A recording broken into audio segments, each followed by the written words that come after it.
Dead Sea Scrolls. The missing portions of the Dead Sea Scrolls form one of the most unsettling gaps in ancient knowledge, not because they were lost to time, but because no one can fully explain why they disappeared at the exact moment they should have been preserved most carefully. When the scrolls were first discovered in the caves of Qumran in the mid-20th century, scholars immediately recognized their age and importance.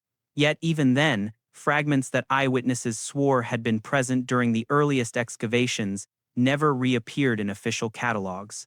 These included torn sheets, unusual symbols not consistent with known Hebrew manuscripts, and several references reported in early field notes to teachings that seemed radically different from conventional doctrine. Mainstream historians often attribute the losses to looters or poor cataloging, but the earliest excavation photographs hint at scroll bundles that cannot be accounted for today. What made these missing sections so dangerous was not merely their religious significance, but their potential to rewrite the intellectual history of the Near East. Some early translators privately suggested that the absent material appeared to describe advanced astronomical observations, cyclical theories of time, and unfamiliar accounts of cultural exchange across regions thought to be isolated. A few passages, referenced only indirectly in archaeologists' diaries, seem to suggest that the community at Qumran preserved knowledge older than themselves, knowledge inherited rather than created. If accurate, this would force a reconsideration of how ancient information moved across continents and who controlled it. The suppression, if one calls it that, was quiet and bureaucratic rather than dramatic.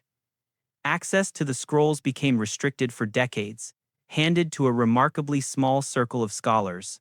Requests from outside researchers were routinely denied under the justification of ongoing restoration, even when the fragments in question had already been stabilized.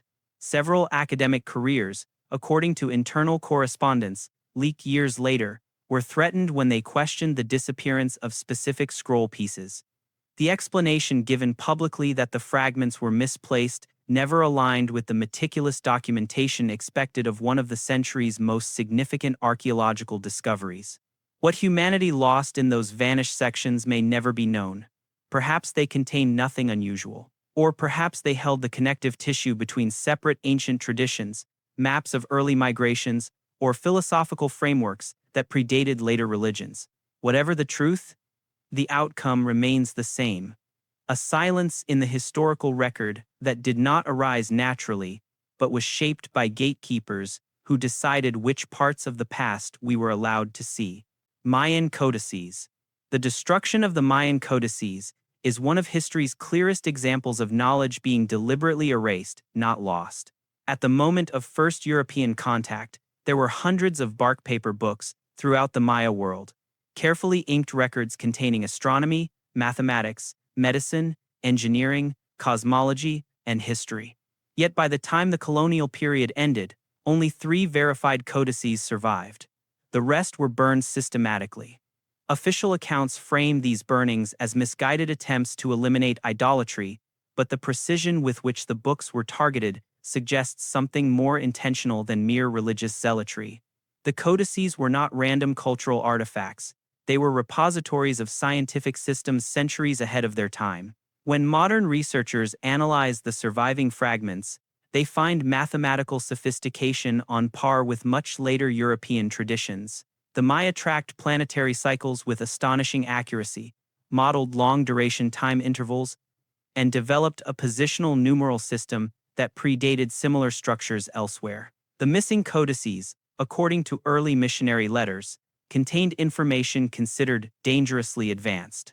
Some described methods for predicting celestial events, and others outlined agricultural systems optimized through long-term climate observation knowledge that, if preserved, would have reshaped global understanding of indigenous science.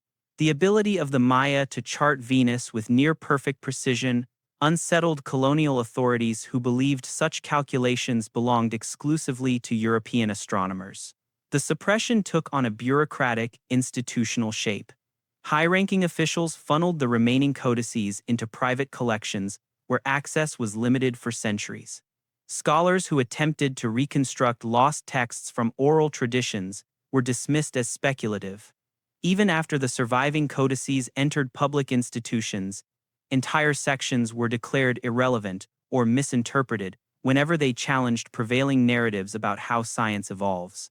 A handful of historians quietly noted that the deliberate burning of knowledge, combined with the subsequent academic gatekeeping, ensured that the intellectual achievements of a major civilization were minimized in the global story of scientific progress. What humanity lost in those vanished books cannot be measured. The codices may have preserved entire astronomical models independent of Old World frameworks, alternative mathematical systems, and ecological practices that could have transformed modern agriculture. More importantly, they offered a worldview in which time was cyclical, knowledge communal, and scientific observation inseparable from lived experience. Their destruction was not merely cultural violence, but a strategic removal of a competing intellectual tradition at a moment when the world was being reshaped. What remains today is not the full Mayan voice, but the echo left after someone else decided which pages of their story were allowed to survive. Library of Ivan the Terrible. The Library of Ivan the Terrible, often called the Golden Library, occupies a strange place in historical memory, not because its existence is disputed, but because it vanished at the very moment its contents could have reshaped European scholarship. According to surviving inventories and eyewitness accounts from ambassadors, scholars, and royal envoys, the collection contained manuscripts from Byzantium, Persia, Rome, and even older civilizations whose names were already fading by the medieval period. The library was said to include lost Greek tragedies, early Christian writings, ancient maps, and scientific treatises rescued from collapsing empires. Yet after Ivan's death, every attempt to locate it ended in quiet failure. Some rooms were sealed, some tunnels collapsed, and others were simply declared inaccessible by officials who offered no further explanation. Mainstream historians sometimes dismiss the library as exaggerated legend, but the consistency of diplomatic accounts paints a different picture. Several visitors noted specific texts, including works attributed to historians whose writings are otherwise known only through fragments quoted by later authors. One ambassador described scrolls containing unfamiliar star charts, using symbols that suggested an integration of Greek and Eastern astronomical traditions. Another claimed to have seen manuscripts describing early engineering principles similar to those rediscovered much later in Renaissance Italy. If these descriptions were accurate, the library represented a bridge between classical knowledge and the emerging scientific world, an intellectual inheritance that Europe never received. The disappearance of the collection followed a familiar pattern: political instability, centralized control of information, and the subtle redirection of scholarly inquiry. In the years after Ivan's death, Moscow's ruling elites had strong incentives to bury anything that might challenge their authority or reveal ideological links they preferred to sever. Several searches were officially halted under the justification of dangerous structural conditions, yet private correspondence between officials suggests concerns about the potential political consequences of certain manuscripts becoming public. Foreign scholars who petitioned for access were politely refused, and over time the narrative shifted from unreachable to possibly mythical, a gradual erasure executed through language rather than fire. What humanity may have lost in those tunnels is impossible to quantify. The library could have contained the missing works of classical authors, first-hand accounts of ancient migrations, forgotten engineering breakthroughs, or alternative narratives of early Eurasian history. Its disappearance left a void where a continuity of knowledge might have existed, a gap that centuries of scholarship have been unable to fill. Whether buried beneath collapsed stone or concealed behind political decision-making, the library stands as a reminder that history is shaped not only by what survives, but by what powerful institutions quietly choose to let disappear. Herculaneum scrolls. The Herculaneum scrolls represent one of the most extraordinary and most quietly restricted archaeological discoveries of the modern era. When the villa at Herculaneum was excavated in the 18th century, researchers uncovered hundreds of tightly rolled papyrus manuscripts carbonized by the eruption of Mount Vesuvius in the 1st century. What made them so remarkable was not merely their age, but their sheer volume. No other intact ancient library had ever survived so completely. Yet the story of the scrolls quickly shifted from excitement to a strange pattern of hesitation, delay, and selective disclosure.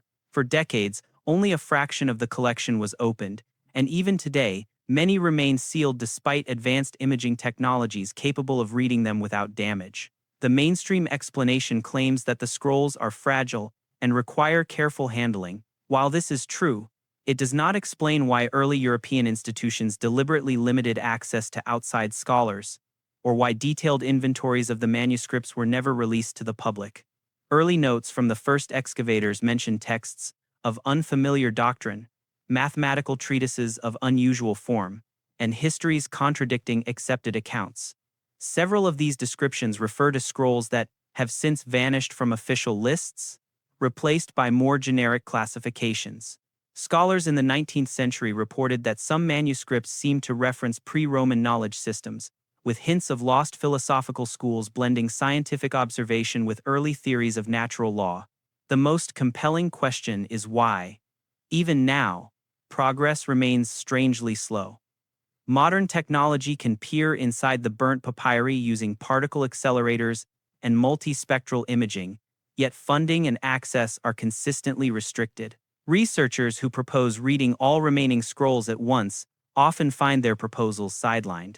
Some insiders suggest that private institutions, and perhaps certain academic gatekeepers, fear that fully decoding the library might overturn established narratives about Roman intellectual life and its connections to older Mediterranean civilizations. A single scroll containing an unknown work of Aristotle or a lost treatise on ancient mechanics would force textbooks, timelines, and cultural assumptions to be rewritten. What humanity stands to lose is not theoretical.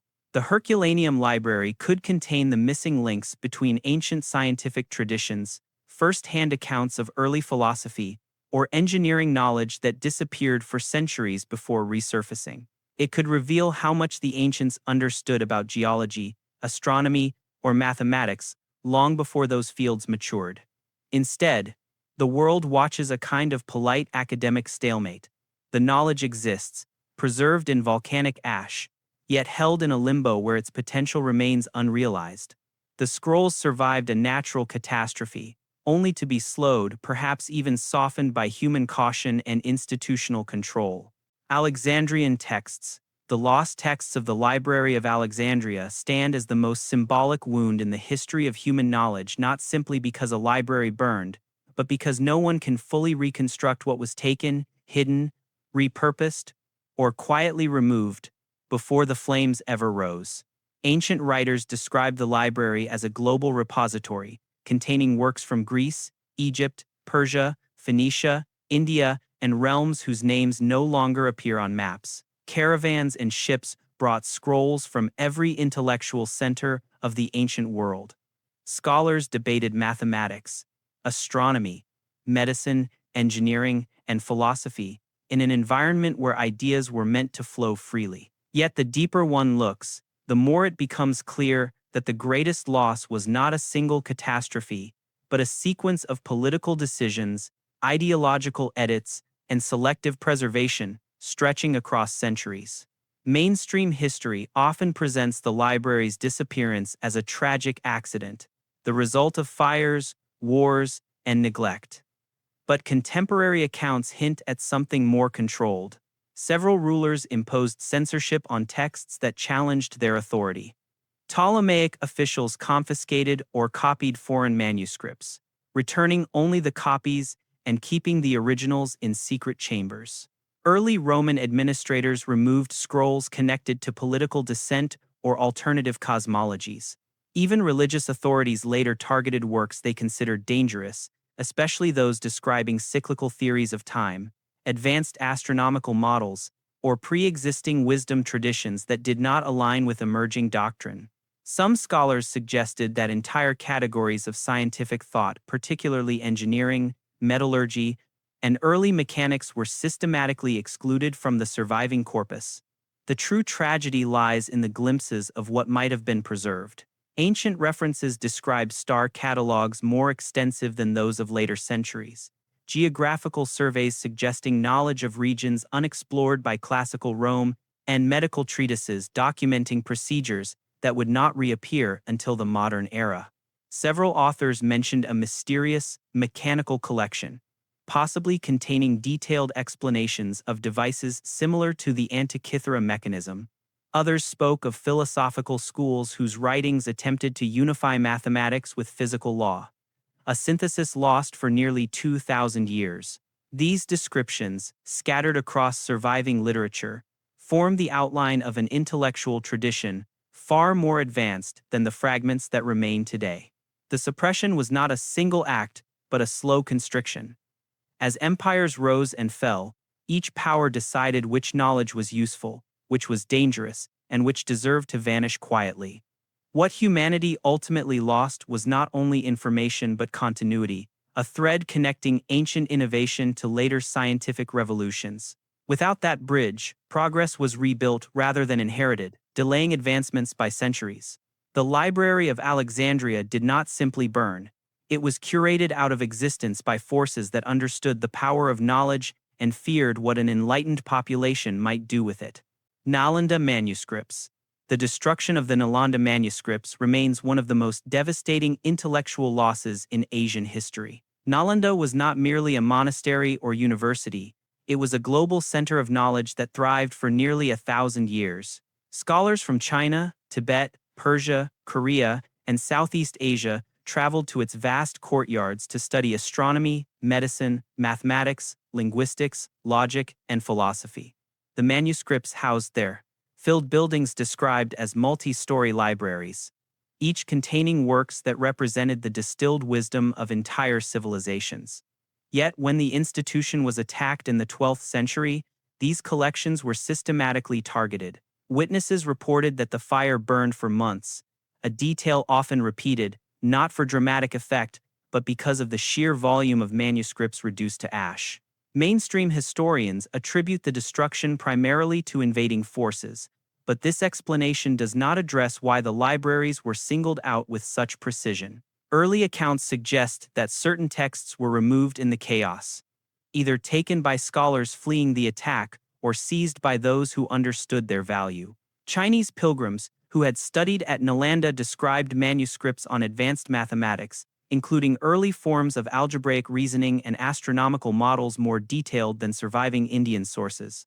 Others referenced medical treatises, documenting surgical techniques and herbal formulations with no parallel in later texts. Some hinted at philosophical works exploring the nature of consciousness in ways that resonate with modern cognitive science. The true mystery lies in what happened after the destruction.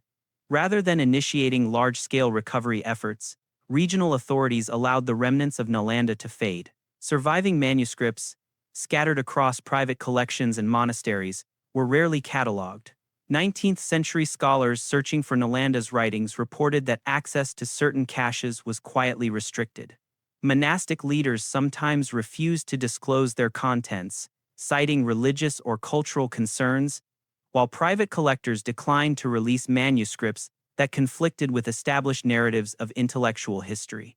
Even today, a significant portion of Nalanda's surviving material remains unpublished, with some institutions owning texts they have not permitted outsiders to examine. What humanity lost is immeasurable. Nalanda may have contained early descriptions of zero as a mathematical entity, models of planetary motion, detailed anatomical studies, and philosophical analyses of perception and reality that could have influenced global science centuries earlier. Its destruction severed a continuous lineage of inquiry, forcing later civilizations to rediscover concepts Nalanda scholars had already mastered. The silence that followed political, cultural, and academic ensured that the full extent of Nalanda's contribution would remain hidden. 1,000 years of accumulated knowledge was erased not only by fire, but by the choices of those who allowed its remnants to disappear quietly into obscurity. Aztec books. The disappearance of the Aztec books represents one of the most deliberate and far-reaching erasures of indigenous knowledge in the history of the Americas.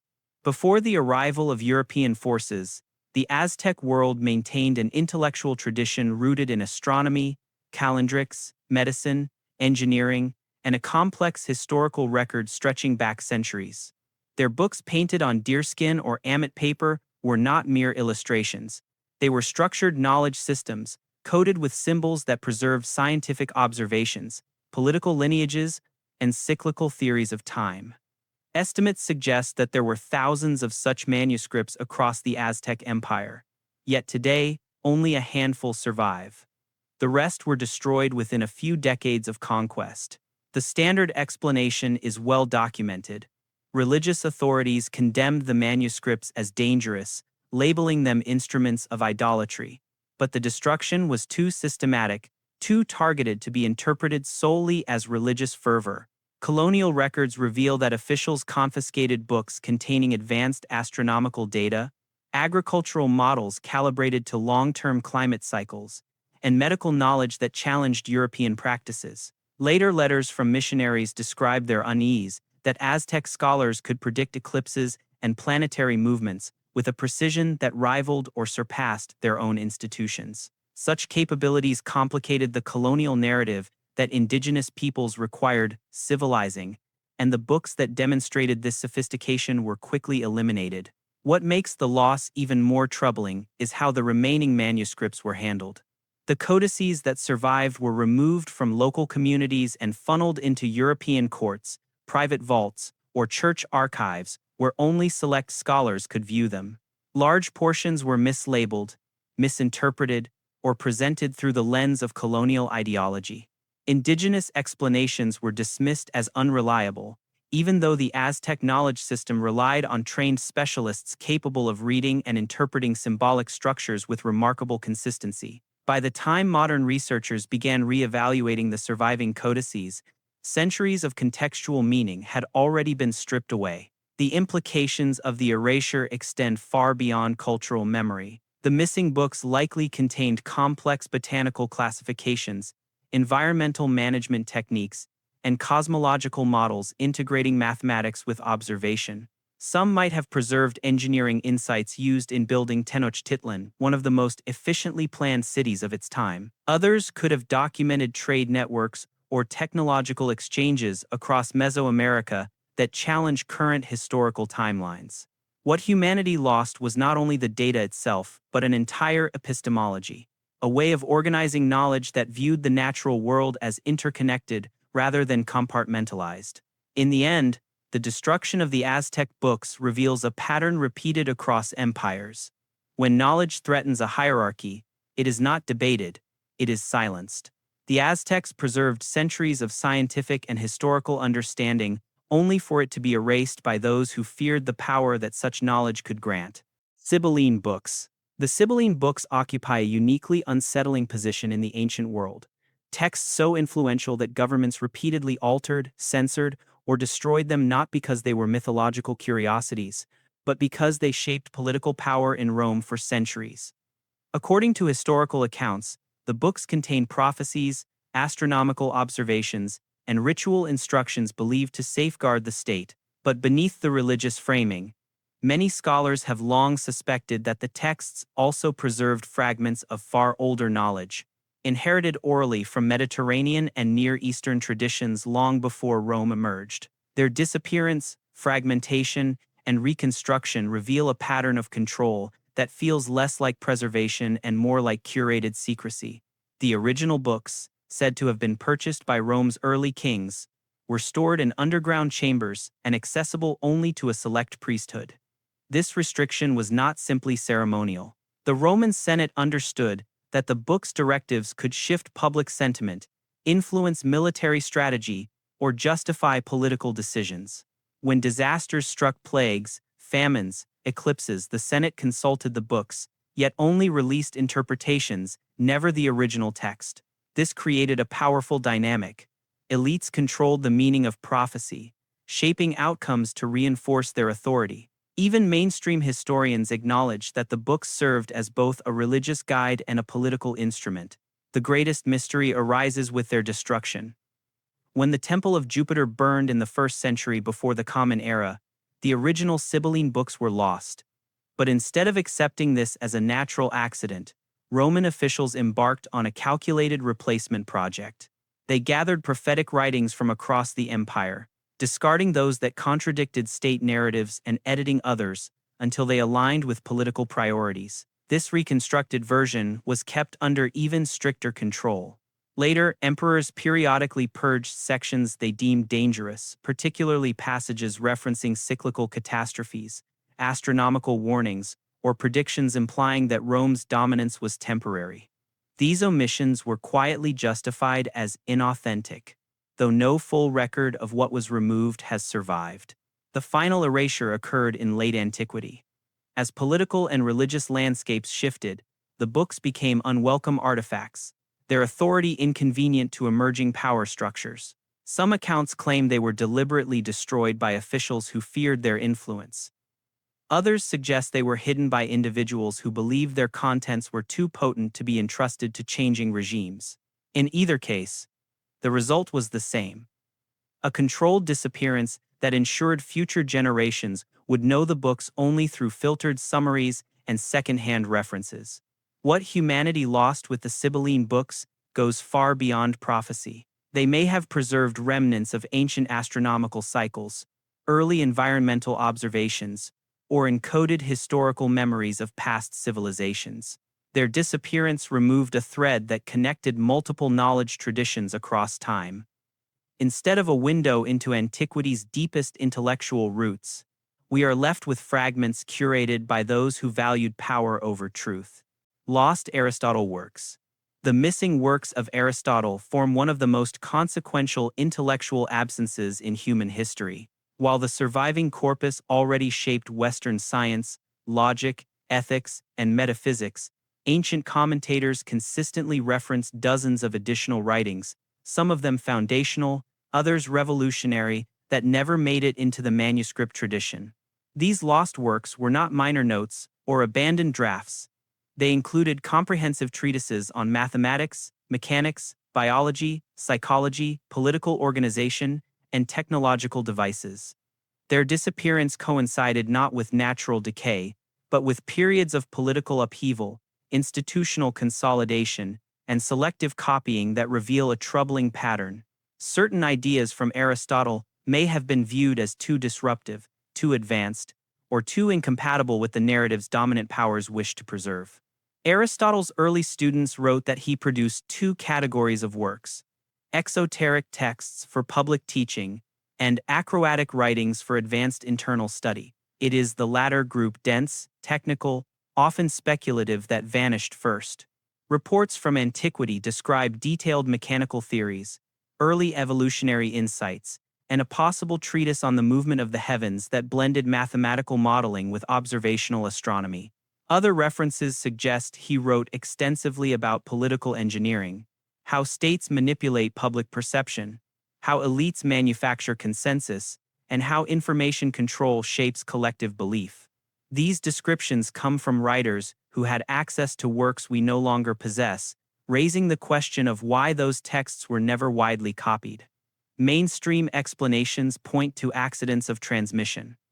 Libraries burned, scrolls decayed, and scribes prioritized certain texts over others. Yet the selectivity of the survival pattern is difficult to ignore. Works that reinforced later philosophical and religious narratives remained intact, while those hinting at materialist cosmologies, cyclical time, or the mechanics of social influence quietly disappeared. When the Roman Empire absorbed Greek intellectual heritage, officials curated which manuscripts entered state-sponsored libraries. Centuries later, as religious institutions became the primary guardians of written knowledge, they copied only the works that aligned with theological frameworks or ethical instruction. The more technical or speculative texts, especially those challenging teleological or hierarchical worldviews, were left behind. The consequences are profound. Aristotle's surviving works form only a silhouette of the intellectual figure he once was. Without his full treatises on mechanics, physics might have advanced centuries earlier. Without his unfiltered biological writings, evolutionary theory may have taken a radically different path.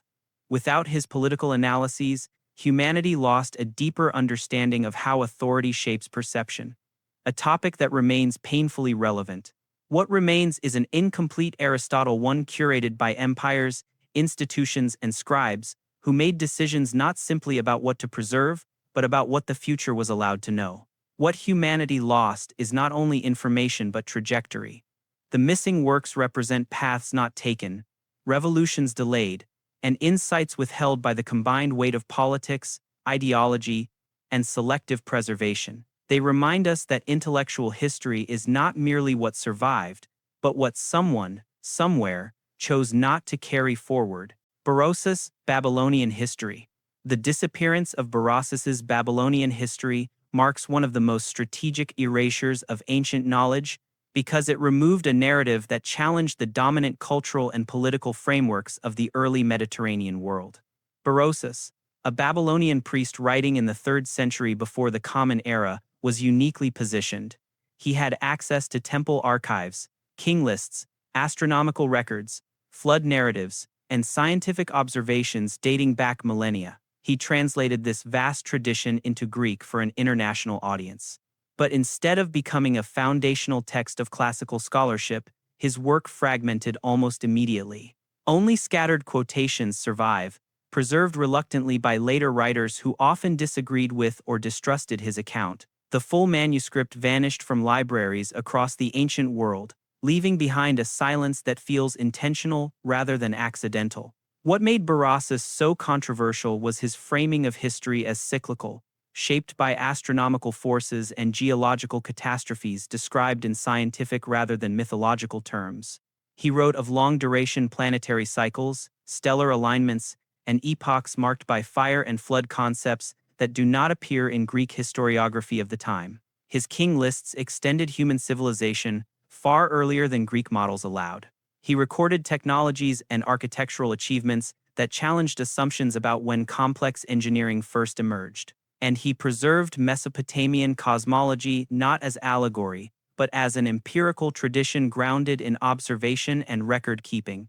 This directly undermined the Greek claim that rational inquiry began with their own philosophers. The suppression began subtly. Hellenistic scholars accused Berossus of exaggeration. Roman writers reduced him to a curiosity. By late antiquity, Christian scholars dismissed his chronologies as incompatible with their theological timelines. Libraries that once held his work either recatalogued it under unrelated titles or omitted it entirely from updated inventories.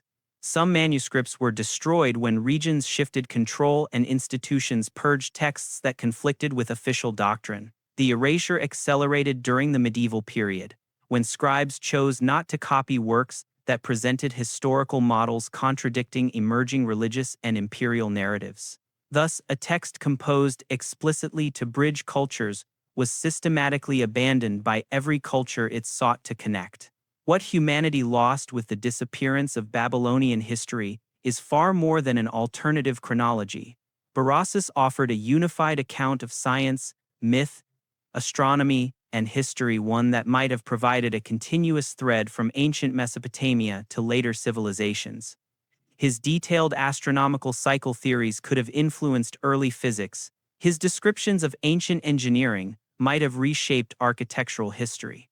His chronologies could have broadened our understanding of how old organized societies truly are. Instead, we are left with fragments quoted by skeptics, filtered through ideological lenses that obscured more than they revealed. In the end, Berossus was not forgotten by accident. His work threatened the narratives that powerful institutions depended on, and so it was allowed to disappear quietly, efficiently, and almost completely, leaving behind a void where one of the world's oldest continuous knowledge traditions should have stood.